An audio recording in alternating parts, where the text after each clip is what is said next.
경주 외곽의 한적한 마을. 기차역에서 내려 다시 그 골목을 걸을 때 윤하은은 자신이 발끝으로 과거의 그림자를 밟고 있는 것만 같았다. 6년 만에 돌아온 고향집. 엄마의 전화를 받았을 때부터 불안은 시작되었다. 할머니가 내 얼굴 보고 싶대. 단순한 말이었지만 하은은 알아차렸다. 그 집에 돌아가야 한다는 의미를. 경사진 언덕 끝에 있는 오래된 한옥. 대문을 열자 익숙한 마당 냄새가 코끝을 스쳤다. 아직 낡은 목재 향이 그대로였다. 고요하고 단정한, 겉보기에는 아무 문제없는 집. 하지만 하은은 알고 있었다. 이 집의 문은 7개였다. 안채, 부엌, 할머니 방, 어머니 방, 예삼촌 방, 다용도실, 그리고 그 방 가장 안쪽, 늘 문이 반쯤 닫혀있던 방. 하은은 그 방을 7번째 문이라 불렀다. 왔구나. 마당에 앉아있던 할머니가 말을 건넸다. 눈빛은 여전했다. 날카롭고 감정 없는 표정. 방은 내가 쓰던데 그대로다. 엄마랑 같이 자. 하은은 고개를 끄덕였지만 마음은 이미 무너지고 있었다. 그 방이라니. 바로 그 옆이 외삼촌 윤민재의 방이다. 그 사람. 아직도 여기 사는 걸까? 방 안은 그대로였다. 벽에는 오래된 시계가 여전히 작동 중이었다. 침대 옆 서랍, 창문, 커튼, 책상 위에 작은 액자까지. 시간은 멈춘 듯 흐르지 않았다. 하은은 가방을 내려놓고 창문을 열었다. 바깥 공기가 조금은 차가웠지만 답답한 숨을 돌리기엔 그게 나았다. 저녁이 되자 온 가족이 모였다. 명절도 아닌데 오랜만에 하은이 내려온다 하니 민재 외삼촌까지 함께했다. 식탁 위엔 잡채, 불고기, 전이 가지런히 놓였다. 어머니는 말없이 반찬을 퍼주었고 할머니는 서울 물은 좀 먹었냐 며 말을 던졌다. 하은은 웃지 못하고 고개만 끄덕였다. 그 순간 민재가 말했다. 하은이 많이 컸네. 이제 대학생 다 됐구나. 사회학 한다고 했지. 그 목소리 너무도 평범하고 온화해서 더 끔찍했다. 하은은 밥숟갈을 내려놓았다. 손이 떨렸다. 어머니는 그 눈치를 봤는지 얼른 화제를 돌렸다. 학교는 어때? 친구는 많이 사귀었어. 응, 나름대로 잘 지내. 겨우 입에서 나온 대답이었다. 하은은 속으로 세고 있었다. 도망칠 수 있는 문까지 걸음수를. 식사 후 할머니는 말했다. 하은아, 밤에 거실에 있는 책상에서 과제하지 말고 방에서 해라. 요즘 바람이 차다. 그 말은 곧 늦게까지 나와 있지 말라는 뜻이었다. 하은은 목이 탔다. 방으로 돌아와 문을 걸어 잠갔다. 숨이 가빴다. 괜찮다고, 아무 일 없을 거라고 스스로를 설득했지만 몸은 기억하고 있었다. 10살이던 그해 겨울밤. 민재가 조용히 문을 열고 들어왔던 그날을. 그날 이후로 모든 게 달라졌다. 엄마는 모른 척했다. 할머니는 착각하지 마라. 얘가 이상해지려 하네 라고 했다. 아무도 그녀를 믿지 않았다. 아니, 믿고 싶지 않았을 것이다. 그들은 가족이었다. 가족이란 이유로 모든 것을 덮었다. 그날의 기억은 그녀를 갉아먹었고 지금도 여전히 그녀의 목을 조르고 있었다. 그날 밤 하은은 침대에 누워 눈을 감았다. 하지만 잠은 오지 않았다. 문득 한밤중에 문이 끼익하고 열리는 상상이 머릿속을 스쳤다. 심장이 요동쳤다. 다시는 그 감각을 느끼고 싶지 않았다. 숨소리를 죽인 채 밤을 견뎠다. 다음 날 아침 식탁에 앉아있던 할머니가 묻는다. 밤새 잘 잤냐? 하은은 대답 대신 물만 마셨다. 엄마는 조용히 김을 구웠고 민재는 신문을 넘기고 있었다. 이 침묵, 이 일상, 모두가 모르는 척, 아무 일 없던 척 살아간다. 그녀만이 여전히 그 안에서 숨을 헐떡이고 있다.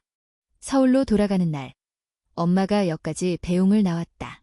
차 안, 둘 사이엔 묵직한 침묵이 흘렀다. 하은은 끝내 묻고 말았다. 엄마, 나 어릴 때 했던 말 기억나? 엄마는 핸들을 꼭 쥐었다. 얼굴은 굳었다. 무슨 말? 민재 삼촌 말이야. 그만하자, 하은아. 지금은 다 지나간 일이야. 우리 가정이 무너지면 안 되잖니. 하은은 웃음이 나왔다. 무너지지 않았다고 생각하나 보다. 그녀는 이미 오래전에 부서져 있었는데. 기차에 오르며 하은은 창밖을 바라봤다. 들판과 고택이 점점 멀어졌다. 그녀는 마음속으로 다짐했다. 나는 이제 이 침묵에서 나올 것이다. 더 이상 혼자 있지 않을 것이다. 그리고 그날 밤 서울의 기숙사방에서 그녀는 블로그를 만들었다. 이름은 너의 목소리. 첫 문장은 이렇게 시작되었다. 10살의 나는 아무것도 몰랐다. 하지만 누군가는 그 무지를 이용했다. 그녀는 처음으로 글을 썼다. 목소리를 냈다. 그리고 그것은 조용하지만 확실한 전쟁의 시작이었다. 서울로 돌아온 유나은은 기숙사방의 하얀 벽 앞에 앉아 노트북을 켰다. 블로그 너의 목소리에 첫 글을 올린 지 며칠이 지났지만 그날 이후 단 한 줄도 더 쓰지 못했다. 아니, 쓰지 못했던 것이 아니라 쓰기가 무서웠다. 첫 글을 쓴 밤은 그녀에게도 낯설고 기이한 경험이었다. 마치 오래 잠겨있던 문을 억지로 밀어 열었더니 그 뒤에 쌓인 먼지와 어둠이 한꺼번에 쏟아져 나온 것처럼.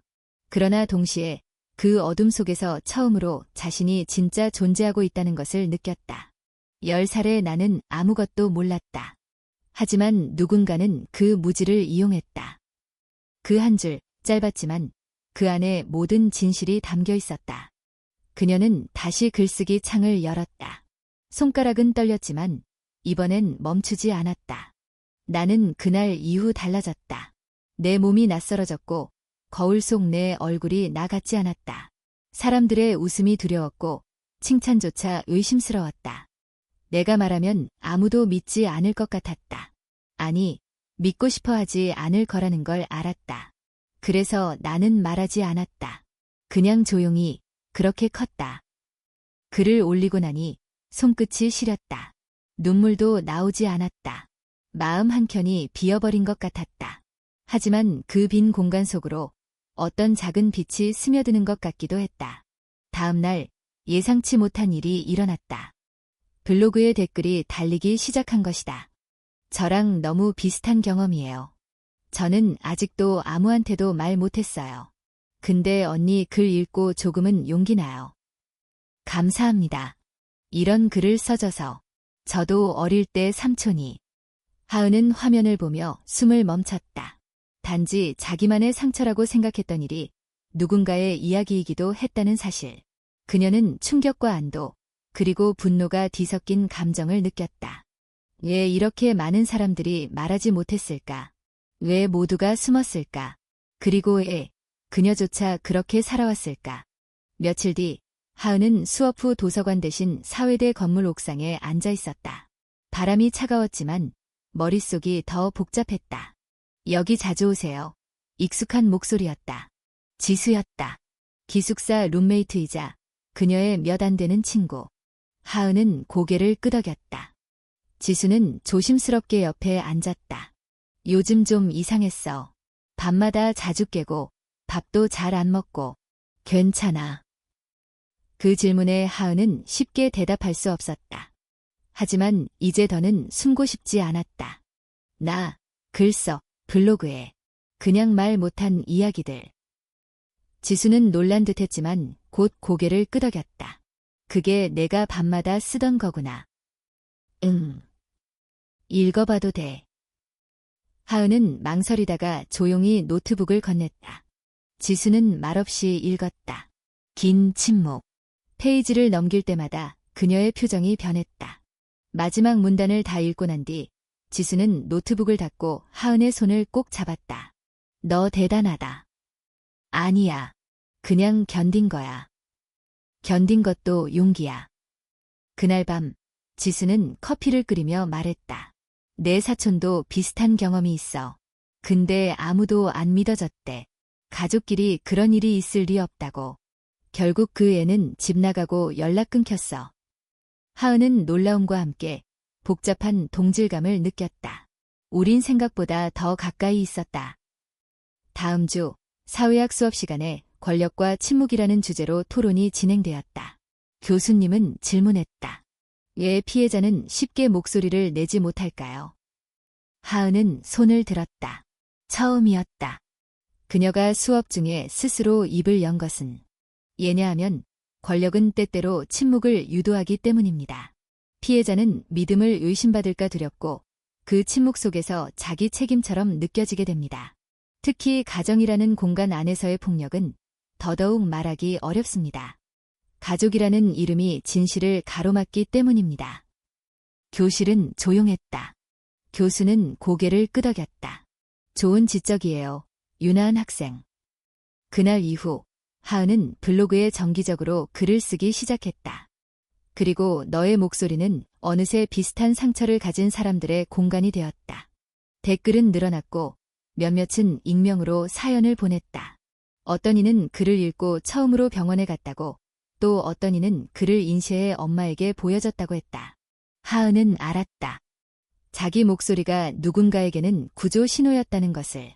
그러나 동시에 새로운 두려움이 다가왔다. 만약 가족이 이 블로그를 알게 된다면? 그녀는 아직 본명을 밝히지 않았다. 프로필 사진도 없고 이메일도 가명이었다. 하지만 언제든 밝혀질 수 있는 일이었다. 그러나 그녀는 선택했다. 더는 물러서지 않겠다고. 더는 어린 하은으로 돌아가지 않겠다고. 그리고 그날 밤 블로그에 한 문장을 남겼다. 내 이름은 윤아은이다. 더 이상 숨어 살지 않겠다. 윤아은이라는 이름을 블로그에 남긴 날 밤 그녀는 거에 잠들지 못했다. 노트북을 닫은 뒤에도 심장이 진정되지 않았다. 혹시 지금 이 순간 누군가 그 이름을 검색하고 있지는 않을까? 혹시 엄마의 휴대전화 화면에 우연이라도 그 글이 뜨지는 않을까? 그녀는 이불 속에서 몇 번이나 스스로에게 물었다. 정말 괜찮은 선택이었을까? 하지만 곧 다른 생각이 따라왔다. 괜찮지 않아도 되돌릴 수는 없었다. 아침이 되자 휴대전화가 쉬지 않고 울렸다. 대부분은 모르는 번호였고 이메일 알림도 끊임없이 떴다. 응원의 메시지가 많았지만 그중에는 날카로운 말들도 섞여 있었다.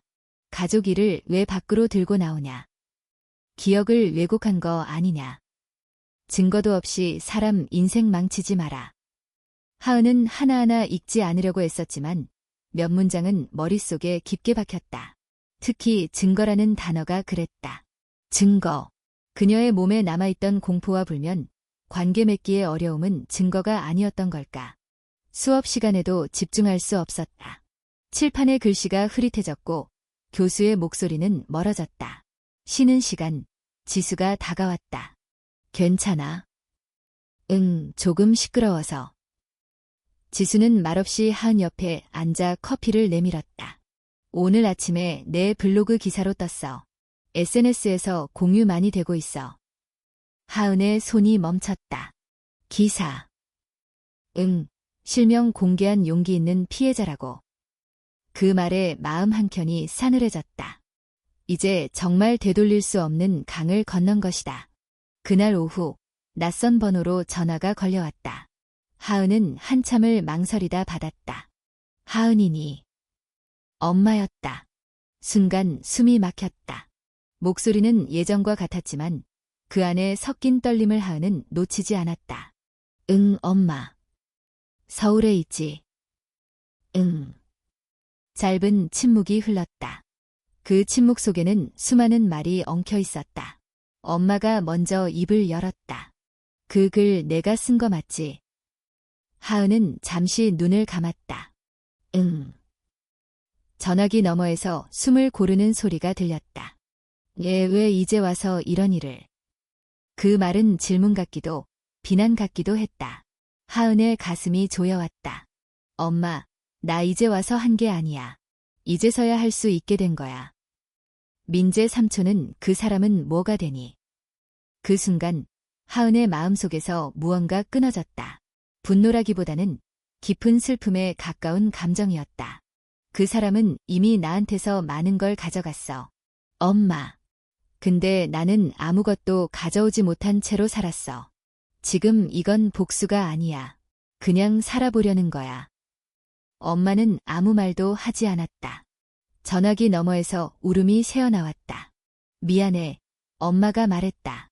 그때 내가 더 잘 봤어야 했는데. 하은의 눈에서도 눈물이 흘렀다. 하지만 이 눈물은 예전과 달랐다. 혼자가 아니라는 느낌이 처음으로 들었다. 엄마, 나한테 필요한 건 완벽한 사과가 아니야. 그냥 내 말을 믿어주는 거야. 믿어. 엄마의 목소리는 작았지만 분명했다. 이제는 믿어. 전화를 끊고 한참 동안 하은은 움직이지 못했다. 모든 게 해결된 것은 아니었다. 할머니도, 삼촌도, 친척들도 여전히 그 집에 있었다. 하지만 최소한 그녀의 말이 공중에 흩어지지는 않았다. 그날 저녁, 블로그에는 새로운 글이 올라왔다. 이름을 밝힌다는 건 단순히 신분을 드러내는 일이 아니었다. 그것은 스스로에게 말하는 일이었다. 너의 이야기는 사라지지 않는다고. 댓글에는 이전보다 더 많은 이야기들이 쏟아졌다. 어떤 이는 자신의 부모에게 처음으로 말해보겠다고 했고, 어떤 이는 아직 무섭지만 읽고 있다는 사실만으로도 위로가 된다고 했다. 그중 한 메시지가 하은의 시선을 붙잡았다. 저는 중학생입니다. 가족한테 말하면 집이 깨질 것 같아서 아무 말도 못했어요. 근데 언니 글 보고 생각했어요. 집이 아니라 내가 먼저 깨지고 있었다는 걸. 하은은 화면을 오래 바라봤다. 그리고 천천히 답장을 썼다. 내가 잘못한 건 아무것도 없어. 집은 내 침묵 위에 세워져서는 안 돼. 며칠 뒤 사회대 건물에서 열린 작은 강연에 초청을 받았다. 주제는 가정 내 권력과 침묵. 하은은 강연자 중 한 명으로 무대에 섰다. 손은 여전히 떨렸지만 이번엔 도망치지 않았다. 저는 가정이 가장 안전한 공간이라고 믿고 자랐습니다. 하지만 어떤 가정은 침묵을 강요하는 구조 위에 서 있습니다. 그 침묵은 사랑이 아니라 통제입니다. 청중 중 누군가는 고개를 끄덕였고 누군가는 눈물을 훔쳤다. 강연이 끝난 후 한 여학생이 다가왔다. 얼굴이 창백했다. 저도 비슷해요. 아직 아무한테도 말 안 했어요. 하은은 그녀를 바라보며 말했다. 지금 말하지 않아도 괜찮아요. 하지만 언젠가는 당신 이야기를 안전하게 할 수 있는 곳이 있다는 것만은 잊지 마세요. 그날 밤, 하은은 오랜만에 깊이 잠들었다. 꿈은 여전히 불완전했고 과거의 장면들이 스쳤지만 예전처럼 그녀를 삼키지는 못했다. 침묵은 여전히 강했고 싸움은 이제 시작이었다. 그러나 분명한 것은 하나였다. 윤하은은 더 이상 이름 없는 아이가 아니었다. 그리고 그녀의 목소리는 이미 누군가의 침묵을 흔들고 있었다. 윤하은이 이름을 드러낸 후 세상은 빠르게 움직였다. 블로그의 조회수는 1000단위를 넘어 10,000단위를 향했고 언론은 용기 있는 폭로라는 제목 아래 그녀의 이야기를 기사화했다. 몇몇 여성단체는 응원의 메시지를 보냈고 학교 안에서도 작은 지지의 물결이 일었다. 하지만 그만큼 반작용도 거셌다. 하루는 기숙사 앞에서 낯선 여성이 그녀를 기다리고 있었다. 차분하게 다가온 그 여자는 다름 아닌 고향에서의 친척, 큰이모였다. 하은아, 잠깐 얘기 좀 할 수 있을까? 하은은 당황했지만 이모를 따라 근처 카페에 앉았다. 이모는 뜨거운 커피를 바라보며 조심스럽게 말을 꺼냈다. 내가 얼마나 힘들었는지, 어떤 고통을 겪었는지는 나도 몰랐어. 그건 미안해. 근데 말이다 이런 식으로 가족을 망가뜨리는 건 그건 좀 아니지 않니? 하은은 말없이 고개를 들었다. 이모의 눈빛은 연민보다는 당황과 불안에 가까웠다. 할머니가 많이 속상해하셔. 너 하나 때문에 집안이 다 욕먹고 있어. 민재 삼촌은 회사도 그만두게 생겼고. 그 말에 하은은 더는 참지 못했다. 이모, 집이 무너지지 않게 하려고 제가 얼마나 부서져야 했는데요. 그 사람은 제 인생을 망쳤어요. 근데 왜 제가 가족을 망가뜨렸다고 해요? 이모는 순간 말문이 막혔다. 하지만 이내 낮은 목소리로 중얼거렸다. 그래도 피는 물보다 진하잖니. 하은은 조용히 자리에서 일어났다. 제 안에서 피는 이미 말라버렸어요. 카페를 나와 찬바람을 맞는 순간 하은은 눈물이 왈칵 쏟아졌다. 가족이라는 이름의 벽은 생각보다 더 두껍고 높았다. 며칠 뒤 정식으로 법원에서 통지서가 도착했다. 명예훼손 혐의로 피소됨. 민재 삼촌이 직접 하은을 고소한 것이다. 블로그에 실명을 밝히진 않았지만 하은이 인터뷰에서 자신이 겪은 일을 언급한 것이 개인을 특정할 수 있는 명백한 표현이라는 이유였다. 하은은 무력함에 휩싸였다. 피해자인 자신이 법정에 서야 하는 현실. 그녀가 공개적으로 말하기로 결심한 순간부터 언젠가 올 거라고 예상은 했지만 막상 현실이 되니 그 무게는 상상 이상이었다. 지수는 그 소식을 듣고 바로 하은 곁으로 달려왔다. 어떻게 하은아, 너무해 진짜. 삼촌이라는 사람이. 괜찮아. 아니, 괜찮지 않지만 이건 예고된 싸움이었어. 하은은 평정심을 유지하려 애썼지만 속은 갈기갈기 찢기는 기분이었다. 그녀는 학교 법률 상담소를 찾았다. 상담을 맡은 젊은 변호사 박세진은 블로그 글과 언론 보도 내용을 꼼꼼히 살펴본 뒤 말했다.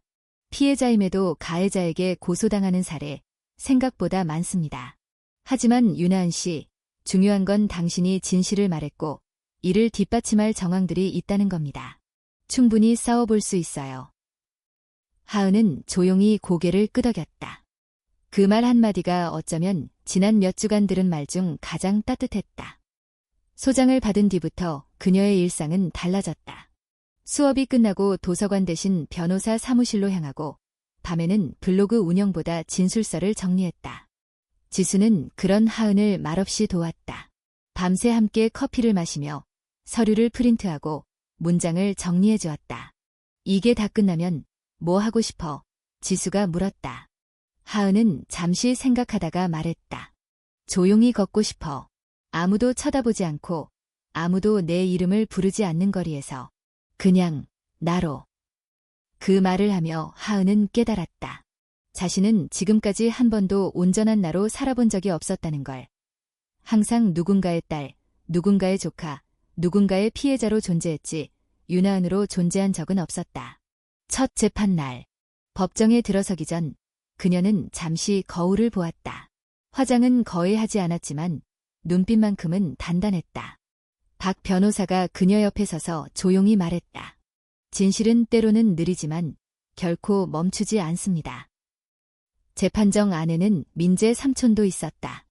정장 차림에 침착한 얼굴. 하은과 눈이 마주쳤을 때조차 그는 아무렇지 않은 표정을 지었다. 오히려 그녀를 조용히 하라는 듯한 눈빛이었다. 재판장은 첫 진술을 하은에게 요구했다. 그녀는 떨리는 손을 모아쥐고 입을 열었다. 저는 피해자입니다. 제가 겪은 일을 말한 건 누군가를 망치기 위함이 아닙니다. 침묵 속에서 수많은 사람들이 쓰러지고 있습니다. 저는 그 침묵의 고리를 끊고 싶었습니다. 법정은 조용했다. 검사는 그녀의 블로그 글, 인터뷰 내용, 그리고 과거 상담 기록 등을 증거로 제출했다. 변호사 측은 그녀가 개인 특정을 하지 않았고 공익적 목적의 표현이었다는 점을 강조했다.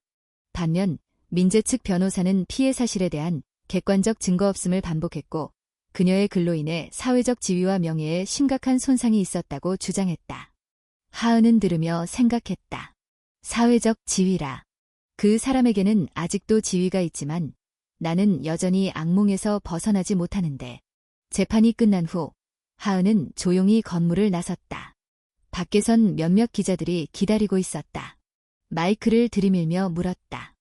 윤하은 씨, 진실을 밝히기 위한 싸움이라 하셨는데 지금 심정은 어떠세요? 그녀는 잠시 멈췄다가 말했다. 이건 단지 나의 이야기가 아닙니다. 침묵 속에 갇힌 수많은 사람들의 이야기이기도 합니다. 그리고 저는 그 이야기가 더 이상 묻히지 않기를 바랄 뿐입니다. 첫 공판이 끝난 뒤 윤하은의 하루는 이전과 전혀 다른 속도로 흘렀다. 아침에 눈을 뜨면 휴대전화 알림이 수십 개 쌓여 있었다. 기사 링크, 인터뷰 요청, 응원 메시지, 그리고 읽고 싶지 않은 악플들까지. 그녀는 알림을 모두 끄고 창문을 열었다. 서울의 아침 공기는 늘 분주했고 그 소음 속에서 그녀는 잠시 숨을 골랐다. 학교에서는 조용한 변화가 일어났다. 몇몇 교수들은 수업 후 하은을 불러 용기 있는 선택이었다고 말했고 학생회는 성폭력 예방 간담회를 제안했다. 반면 그녀를 피하는 시선도 분명히 존재했다. 복도에서 마주친 어떤 학생은 속삭였다. 괜히 나섰다가 인생 망친 거 아니야. 그 말은 날카롭게 박혔지만 하은은 걸음을 멈추지 않았다. 블로그 너의 목소리는 이제 개인의 기록을 넘어 작은 광장이 되었다. 사연 메일이 매일같이 도착했다. 하은은 하나하나 읽고 가능한 한 답장을 보냈다. 때로는 단 한 문장만 보냈다. 당신의 이야기는 중요합니다. 그 문장이 누군가의 하루를 버티게 한다는 것을 그녀는 알고 있었다. 어느 날 밤 지수와 함께 기숙사방에서 메일을 정리하던 중 한 통의 메시지가 눈에 들어왔다. 저는 15살입니다. 집에서는 아무도 제 말을 믿지 않아요. 언니처럼 말하면 저도 괜찮아질 수 있을까요? 하은은 한참을 화면을 바라보다가 천천히 답장을 썼다.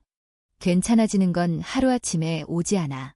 하지만 말할 수 있는 안전한 어른, 선생님, 상담사에게 연결되는 건 꼭 필요해. 내가 잘못한 건 없어. 그리고 혼자가 아니라는 걸 잊지 말아줘. 메일을 보내고 나서 하은은 깊은 피로를 느꼈다.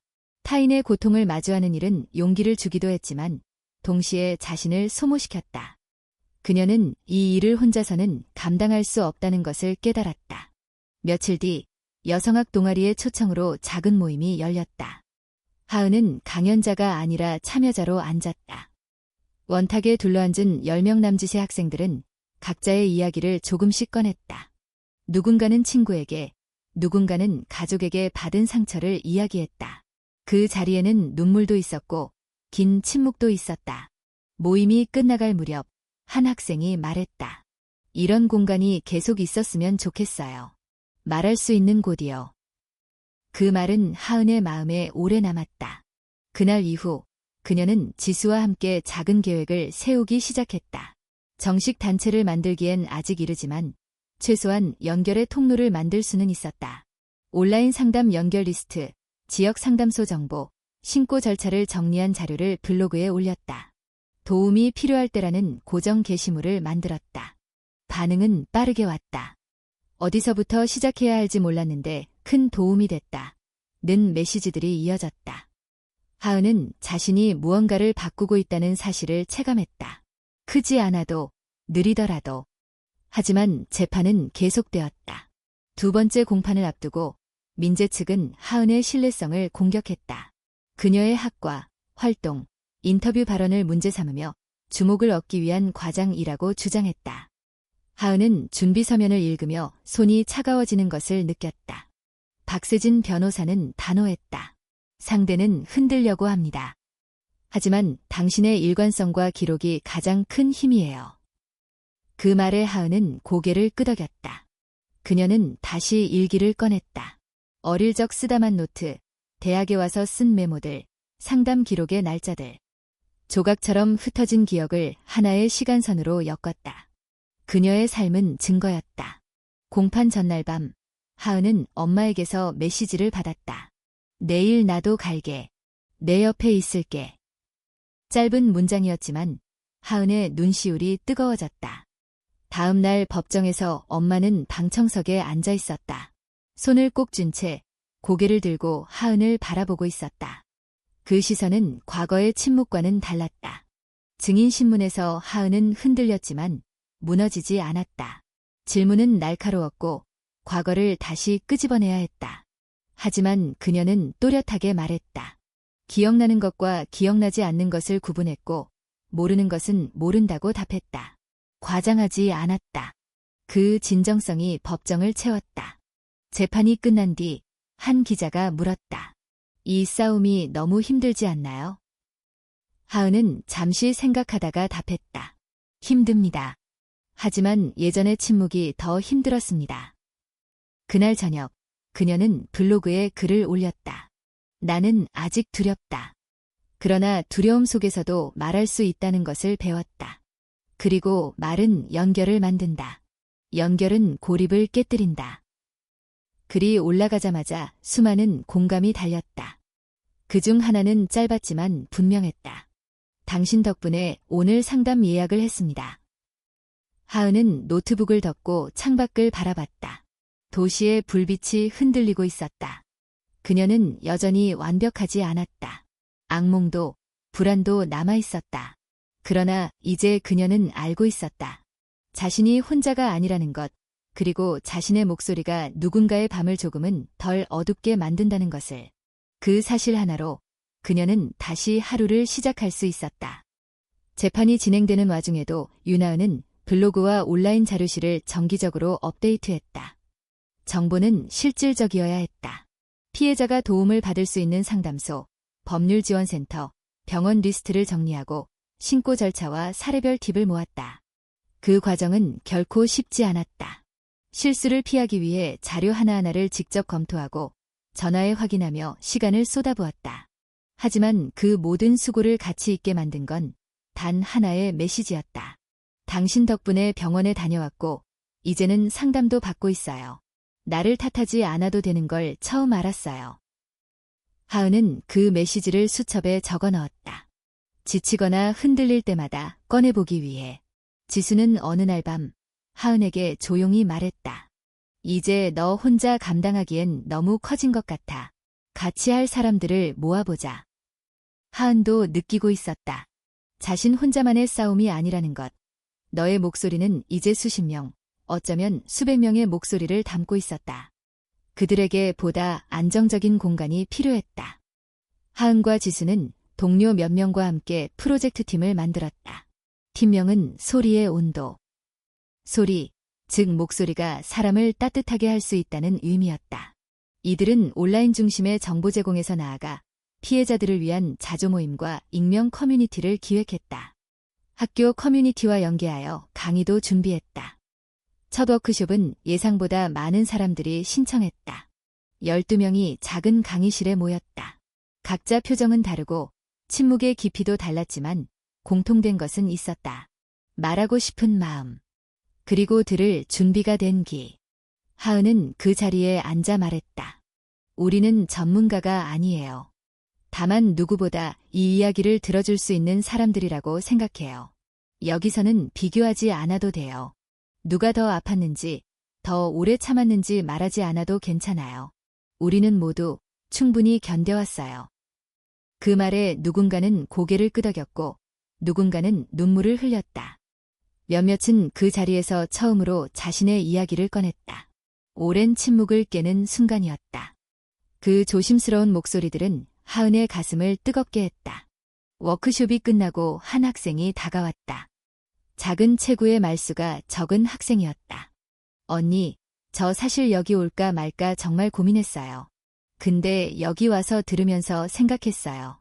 나도 조금은 살아갈 수 있겠다고. 그 말에 하은은 오래도록 대답을 하지 못했다. 말보다 더 깊은 위로가 마음속에 번졌다. 그러나 활동이 커질수록 부담도 커졌다. 법정은 아직 끝나지 않았고 민재 측은 지속적으로 하은의 블로그 활동이 악의적 선전이라 주장했다. 몇몇 언론은 중립을 가장한 의심의 기사를 썼다. 사실과 감정 사이 같은 제목은 대중의 시선을 흔들기 충분했다. 하은은 새벽마다 깨어났다. 머릿속에서 과거 장면들이 반복됐다. 자꾸만 떠오르는 침묵, 밀폐된 방, 아무도 믿어주지 않았던 순간들. 그녀는 점점 지쳐갔다. 지수는 그런 하은을 곁에서 조용히 지켜보았다. 하은아, 잠깐 멈춰도 괜찮아. 지금 멈추면 다 무너질 것 같아. 아니, 내가 무너지면 그게 더 문제야. 하은이 없는 너의 목소리는 의미가 없어. 지수의 말에 하은은 잠시 말이 막혔다. 자신이 만든 이 공간, 이 흐름이 자신에게 너무 많은 것을 요구하고 있다는 걸 느끼고 있었다. 하지만 이제 와서 멈출 수 없다는 압박도 있었다. 결국 하은은 상담센터를 찾아갔다. 오랜 망설임 끝에 스스로의 마음을 돌보겠다고 결심한 것이다. 상담사는 조용히 그녀의 이야기를 들었다. 침묵 속에서 고개를 끄덕였고 때로는 짧게 말을 던졌다. 그건 당신 잘못이 아니었어요. 그 단순한 문장이 하은의 마음을 울렸다. 그동안 그녀는 수많은 사람들에게 그렇게 말해왔지만 정작 자신에게는 하지 못했던 말이었다. 상담 후 그녀는 노트북을 열고 블로그에 글을 남겼다. 나는 다시 상담을 시작했다. 무너지기 전에 멈추는 것, 지치는 순간 나를 먼저 살피는 것. 그것은 도망이 아니라 회복의 한 걸음이다. 나는 괜찮지 않을 권리도 있다. 그 글은 많은 이들에게 공감을 불러일으켰다. 댓글 중 하나가 하은의 마음에 오래 남았다. 언니, 처음으로 상담이라는 걸 해보려고 해요. 저도 괜찮지 않을 수 있다는 말, 이제는 믿고 싶어요. 그날 밤, 하은은 오랜만에 아무 생각 없이 음악을 들었다. 익숙한 피아노 선율이 방 안을 채웠고 그녀는 천장을 바라보며 조용히 웃었다. 아직 끝나지 않았다. 법정도, 활동도, 내면의 싸움도. 하지만 이제는 혼자가 아니었다. 소리의 온도 속에서 연결된 이름 없는 목소리들이 함께하고 있었다. 그리고 그 연대의 힘이 고립이라는 벽을 서서히 무너뜨리고 있었다. 3차 공판을 앞둔 어느 날 아침, 윤하은은 전혀 예상치 못한 전화를 받았다. 발신인은 지역방송국의 기자였고 다짜고짜 말했다. 민재 씨 측에서 반론 인터뷰를 했습니다. 가족 내부의 사소한 갈등을 외부로 확대해 사회적 피해를 입었다는 입장이에요. 혹시 입장을 들려주실 수 있을까요? 하은은 말문이 막혔다. 사소한 갈등이라니.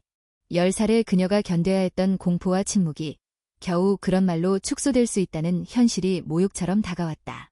전 입장을 낼 생각 없습니다. 그녀는 짧게 대답하고 전화를 끊었다. 하지만 인터넷은 이미 그 반론 인터뷰로 떠들썩했다. 익명의 계정들은 가족을 배신한 여자, 관심병 환자라며 그녀를 공격했고 악의적인 패러디 영상까지 올라오기 시작했다. 블로그에도 비난 댓글이 달리기 시작했다. 거짓말 좀 작작해라. 이제 와서예요. 피해자 코스프레 그만해. 하은은 멍한 상태로 노트북을 닫았다. 손이 떨렸다. 숨이 가빴다. 모든 것을 멈추고 싶었다. 그날 밤 지수가 조용히 그녀의 손을 잡았다. 하은아, 괜찮아. 이건 내가 틀려서가 아니라 그들이 바뀌기 싫어서 그런 거야. 하은은 대답하지 못했다. 눈물이 멈추지 않았다. 분노도 아니고 슬픔도 아니었다. 그건 오직 지침이었다. 며칠 뒤 재판정. 법정은 냉랭했다. 기자 몇 명이 방청석에 앉아 있었고 민재는 변호사 옆에 앉아 조용히 서류를 넘기고 있었다. 그는 여전히 반성의 기미는커녕 자신이 피해자라는 듯한 태도를 유지하고 있었다. 이날은 마지막 증거 제출과 최종 변론이 진행되는 날이었다. 검찰 측은 말미에 이렇게 말했다.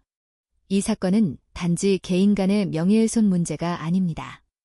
이는 수년간 침묵을 강요당해온 한 개인이 마침내 자기 목소리를 되찾는 과정이었습니다. 법이 진실을 판단하는 자리라면 우리는 이 침묵의 역사까지 함께 바라봐야 할 것입니다. 박세진 변호사 역시 차분하게 최후 변론을 이어갔다. 윤하은 씨는 단 한 번도 보복이나 공격을 목적으로 말하지 않았습니다. 그녀는 오직 같은 고통 속에서 침묵하고 있을 또 다른 누군가에게 손을 내밀기 위해 말했습니다. 이것이 명예를 훼손한 것입니까? 아니면 고통을 드러낸 용기입니까? 재판이 끝난 후 하은은 정문 앞에서 기다리고 있던 엄마를 보았다. 엄마는 그 어느 때보다 지친 얼굴이었지만 그녀의 손을 꼭 잡고 말했다. 내가 말한 그 진실, 끝까지 믿을게. 하은은 조용히 고개를 끄덕였다. 그 믿음 하나가 그날의 모든 상처를 조금 덜 아프게 했다. 하지만 다음 날 폭탄처럼 터진 뉴스가 하나 있었다. 민재의 변호인이 하은의 과거 심리 상담 기록 일부를 언론에 유출한 것이다. 그녀가 불면증과 공황장애를 겪은 사실을 정신적 불안정함으로 몰아가며 증언의 신뢰성에 의문을 제기한 것이었다. 하은은 바닥에 주저앉고 말았다. 그녀의 내밀한 고통이 대중 앞에 그것도 예고된 형태로 드러난 것이다. 이제 정말 못하겠어. 지수는 그녀를 끌어안으며 말했다. 아니, 할 수 있어.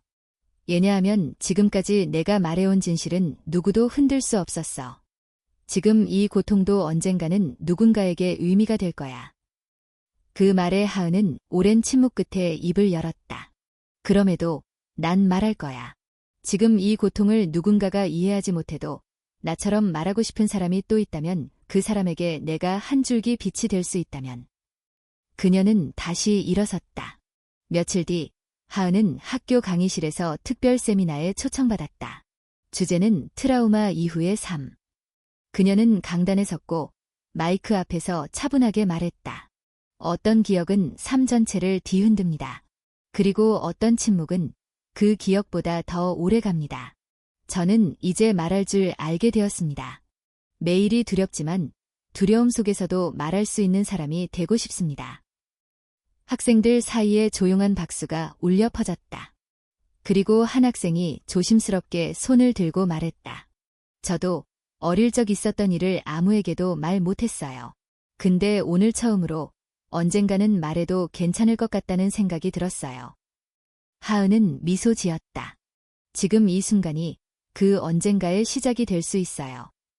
강연이 끝난 뒤 그녀는 블로그에 글을 올렸다. 나는 누군가의 언니로, 친구로, 혹은 그냥 조용한 독자로 존재해도 좋다. 하지만 내가 진짜 바라는 건 한 명이라도 내 이야기를 듣고 자신의 이야기를 시작할 수 있기를 바라는 것이다. 우리가 침묵하지 않을 때 침묵은 더 이상 우리를 지배하지 못한다. 그날 밤 하은은 잠들기 전 마지막으로 노트북을 닫으며 생각했다. 그녀는 여전히 상처받았고 여전히 아물지 않은 곳이 많았다. 하지만 이제는 알았다. 흔들리는 날에도 말할 수 있다면 살아갈 수 있다는 것을. 윤하은은 다시 매일을 살아내고 있었다. 여전히 카페 구석에 앉아 글을 쓰고 블로그에 사연을 정리하고 워크숍을 준비하고 상담소 리스트를 업데이트했다. 공황 증상은 가끔 찾아왔고 악몽도 여전히 반복되었지만 이제 그녀는 그 감각들을 두려워만 하지는 않았다. 그 고통은 그녀의 일부였고 동시에 그녀가 이겨낸 증거였다. 하은아, 재판 날짜 나왔어. 박세진 변호사의 문자 한 줄이 떨리는 현실을 다시 끌어당겼다. 선고일. 마침내 이긴 싸움의 첫 번째 결론이 다가오는 것이었다. 하은은 마음을 가다듬었다. 이길 수도, 질 수도 있었다. 법은 감정이 아니었다. 하지만 진실은 감정 안에 살아있었기에 그녀는 자신이 흔들리지 않기를 바랐다. 며칠 후 학교에서 열린 피해자의 회복과 사회의 역할 세미나에서 하은은 마지막 연설자로 초대되었다. 지수와 소리의 온도팀도 함께했다. 하은은 단상 위에 서서 천천히 말을 꺼냈다. 우리는 자주 질문받습니다. 왜 이제서야 말했냐고, 왜 그땐 가만히 있었냐고. 하지만 묻고 싶습니다. 그땐 누가 들어줄 준비가 되어 있었나요? 누가 그 말을 지지해 줄 수 있었나요? 청중은 조용히 고개를 끄덕였다. 저는 오랜 시간 동안 입을 닫고 살았습니다. 그 침묵이 나를 지켜줄 줄 알았어요. 하지만 어느 날 깨달았습니다. 침묵은 보호가 아니라 나를 갉아먹는 무기였다는 거요. 발언이 끝난 후 몇몇 학생들이 찾아와 악수를 청했다. 어떤 이는 손편지를 건넸다. 언니가 있어서 살 수 있었다고 느껴요. 그런 말을 들을 때마다 하은은 말없이 고개를 숙였다. 감사와 동시에 책임이 마음속에 스며들었다. 그러나 밤이 되면 그녀는 여전히 혼자였다. 침대 위, 천장을 바라보며 문득문득 떠오르는 감정들. 이제 와서 무엇을 바꿀 수 있을까? 내가 한 일이 결국 무의미하면 어쩌나 하는 의심들이 조용히 머리를 들었다. 지수는 그런 밤이면 조용히 하은의 옆에 누워주었다. 말없이 이불을 나누며 등을 토닥여 주었다. 하은아, 넌 이미 많은 걸 바꿨어. 그걸 잊지 마. 선고일 아침, 하늘은 흐렸다. 하은은 검은 셔츠에 긴 코트를 입고 법원으로 향했다. 엄마가 함께였다. 법원 앞에는 이미 몇 명의 기자들이 카메라를 들고 서 있었다. 그녀는 눈을 피하지 않았다. 한 걸음 한 걸음 천천히 계단을 올랐다. 재판장은 조용했다. 민재는 여전히 무표정이었고 그의 변호인은 마지막까지 하은의 진술을 감정적 서술로 규정했다. 재판부는 짧지 않은 설명을 이어간 끝에 최종 판결을 내렸다. 피고인 윤하은은 공익적 목적과 자신의 경험에 기초하여 표현의 자유를 행사하였고 이로 인한 명예훼손의 고의성이 있다고 보기 어렵다. 고소는 기각된다. 하은은 눈을 감았다. 승소. 단순히 재판에서 이겼다는 것이 아니었다. 그건 그녀의 이야기가 인정되었다는 첫 번째 문서였다. 긴 싸움 끝에 법 앞에서조차 침묵하지 않았던 그녀의 목소리가 받아들여진 것이다. 기자들이 몰려들었고 마이크가 눈앞에 쏟아졌다.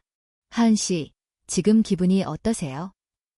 그녀는 잠시 숨을 고르고 말했다. 제 이야기가 비로소 하나의 기록이 될 수 있어 기쁩니다.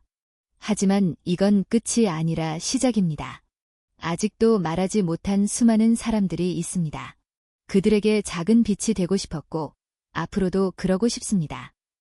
그날 밤 그녀는 블로그에 조용히 글을 올렸다. 내 이야기가 법적으로 진실로 받아들여졌습니다. 하지만 진실은 기록되어야만 존재하는 게 아닙니다. 우리는 이미 살아내는 것으로 진실을 증명하고 있었습니다. 댓글에는 수백 개의 메시지가 달렸다. 응원의 말들, 비슷한 고백, 조심스러운 시작들. 그리고 한 줄의 댓글이 그녀의 마음을 깊게 울렸다. 당신 덕분에 나도 오늘 처음으로 내 친구에게 내 이야기를 했어요. 고맙습니다. 그 글을 보고 하은은 잠시 창밖을 바라보았다. 어두운 하늘 아래 도심의 불빛이 가만히 흔들리고 있었다. 눈물이 고였지만 이번엔 두려움이 아니라 안도였다. 며칠 후 소리의 온도팀은 새로운 공간을 계약했다. 더 많은 사람들이 와서 이야기하고 머물다 갈 수 있는 오프라인 센터. 이름은 다시 시작하는 방. 벽에는 커다란 문장이 붙어 있었다. 여기서는 누구든 자신의 속도로 말할 수 있습니다. 하은은 그 문장을 바라보며 웃었다. 그리고 느꼈다. 이 모든 시작은 단지 블로그에 남긴 한 문장에서 비롯되었다는 것을. 10살의 나는 아무것도 몰랐다. 하지만 누군가는 그 무지를 이용했다. 그 한 문장이 이제는 수많은 이들의 언어가 되어 고요하지만 확실하게 세상을 흔들고 있었다. 그녀는 아직도 상처받았고 때로는 흔들렸다.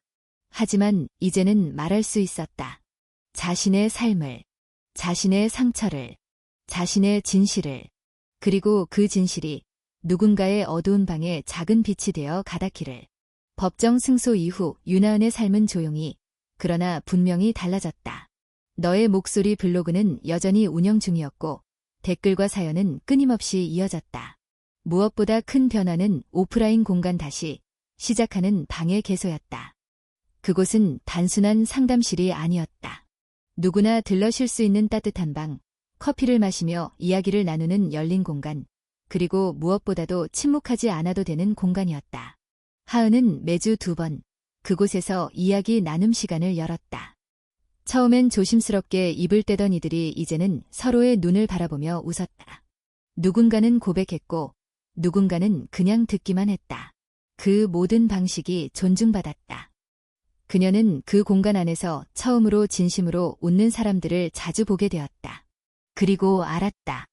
진실은 말하는 순간보다 누군가에게 받아들여질 때 살아난다는 것을. 하지만 조직이 커질수록 예상하지 못한 어려움도 따랐다. 공간 운영비, 직원 인건비, 자원봉사자 교육 등 현실적인 문제가 하나둘 드러났다. 후원은 있었지만 불안정했고 하은은 늘 숫자와 시간 사이에서 고민해야 했다. 지수와 함께 새벽까지 예산안을 검토하던 어느 날 지수가 무심하게 물었다. 하은아, 혹시 언젠가 이 일을 그만두고 싶다고 생각한 적 있어? 하은은 한참을 말없이 있다가 조용히 말했다. 응, 가끔은 너무 무거워.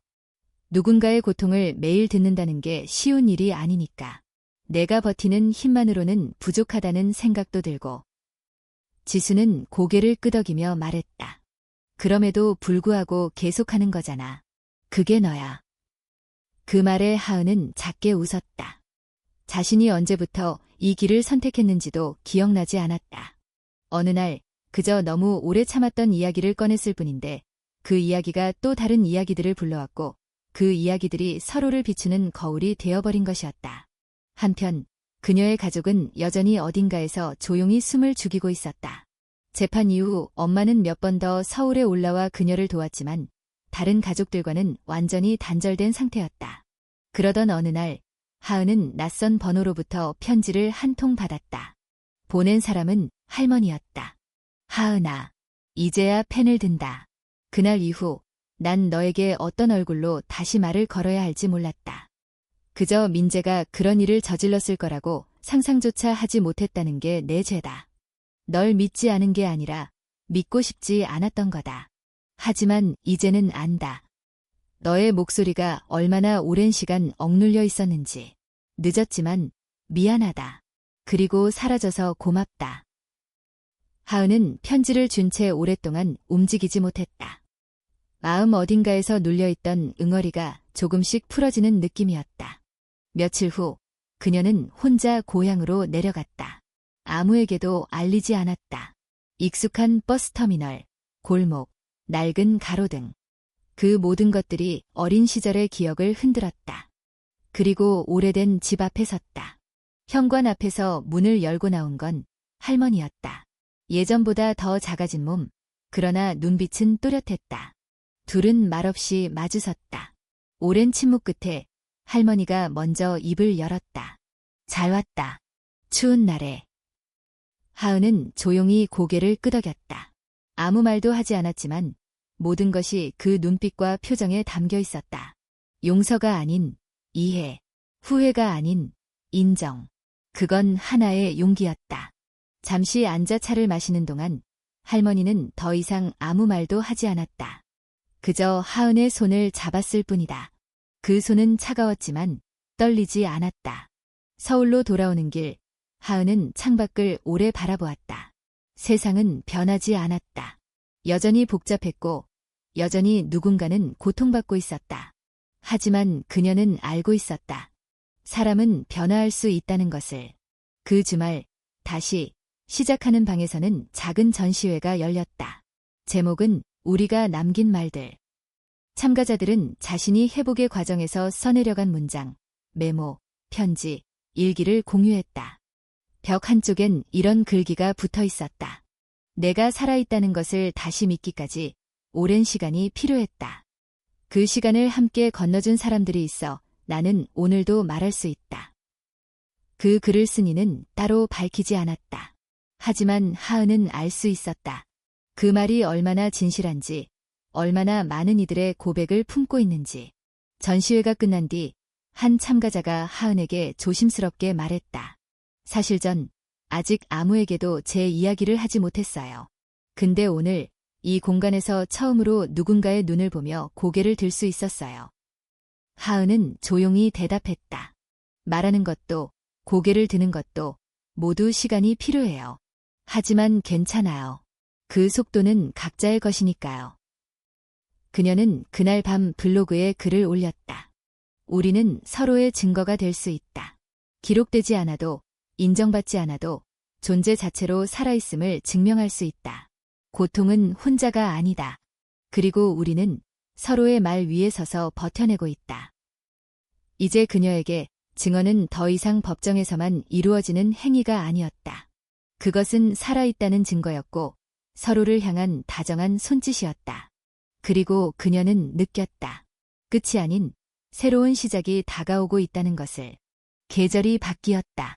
봄이 오고 있었다. 다시 시작하는 방 앞마당에는 작고 연분홍빛 매화가 피어났다. 바람은 여전히 차가웠지만 그 속에 묘한 따뜻함이 섞여 있었다. 윤하은은 새벽 일찍 일어나 창문을 열었다. 창밖의 거리에는 출근을 서두르는 사람들과 이른 햇살이 뒤섞여 있었다. 그녀는 조용히 커피를 내리고 오늘 강연에 쓸 원고를 마지막으로 검토했다. 오늘은 그녀에게 중요한 날이었다. 전국 여성 인권 네트워크가 주최하는 연례 컨퍼런스에서 윤하은은 기조 연설자로 초청되었다. 불과 2년 전만 해도 침묵 속에 갇혀있던 그녀가 이제는 수백 명 앞에서 자신의 이야기를 나누는 자리에 서게 된 것이다. 강연장에 도착했을 때 이미 객석은 사람들로 가득 차 있었다. 대학생, 상담사, 교사, 활동가, 그리고 그녀처럼 오랜 시간 말하지 못한 이들이 조용히 앉아 있었다. 마이크 앞에 선 하은은 깊게 숨을 들이켰다. 그리고 또렷하게, 그러나 부드럽게 입을 열었다. 제가 처음 목소리를 낸 건 어떤 용기 때문이 아니었습니다. 더는 침묵 속에서 버틸 수 없었기 때문입니다. 그 침묵이 나를 무너뜨리고 있었기 때문입니다. 그녀는 과거의 자신을 이야기했다.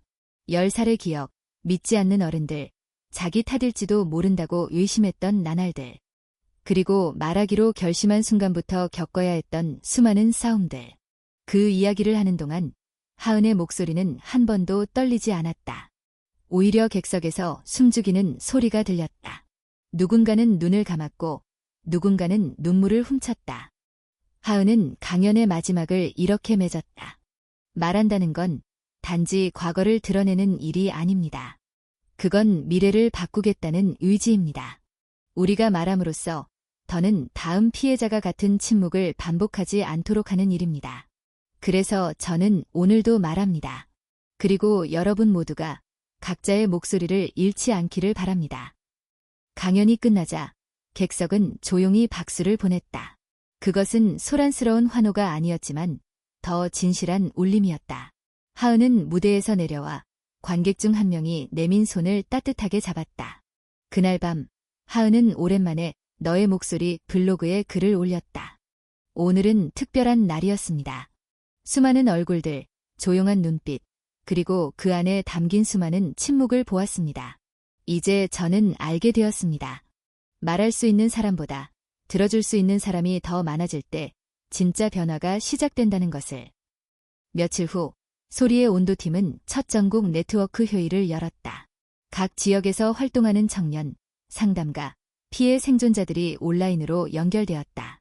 누구나 발언할 수 있는 방식으로 긴 시간 동안 대화가 이어졌다. 그 회의에서 하은은 제안했다. 우리가 각자의 도시마다 하나의 작은 방을 만들면 어떨까요? 누군가 처음으로 문을 두드릴 수 있는 그런 공간을. 그 제안은 단숨에 동의를 얻었고 프로젝트의 이름은 자연스럽게 정해졌다. 첫 문을 두드리는 사람들.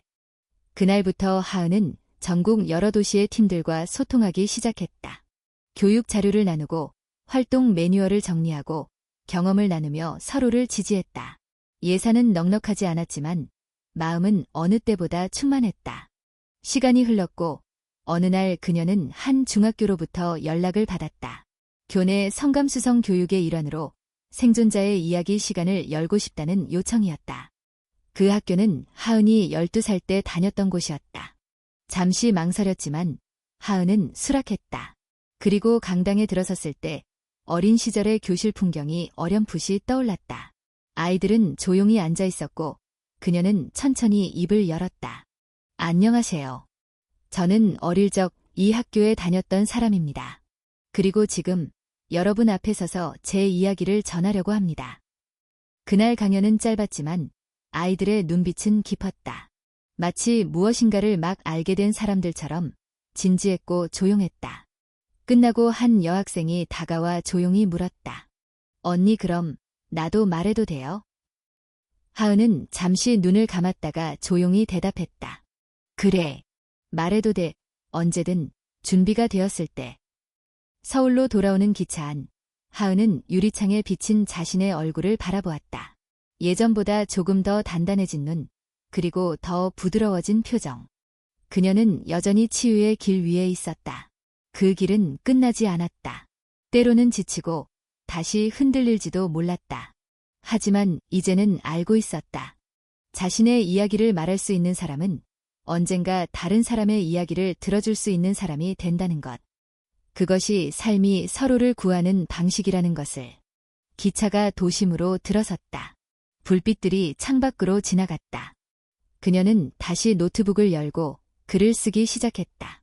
이제 나는 단지 피해자가 아니다. 나는 증언자이자 연결자이고 무엇보다도 누군가의 처음을 지켜주는 사람이다. 그리고 그건 내가 살아있는 가장 분명한 이유다. 그녀는 마지막 문장을 쓰며 잠시 멈췄다. 그리고 조용히 덧붙였다. 그럼에도 우리는 계속 말할 것이다. 왜냐하면 그 말들이 누군가를 다시 살게 하니까.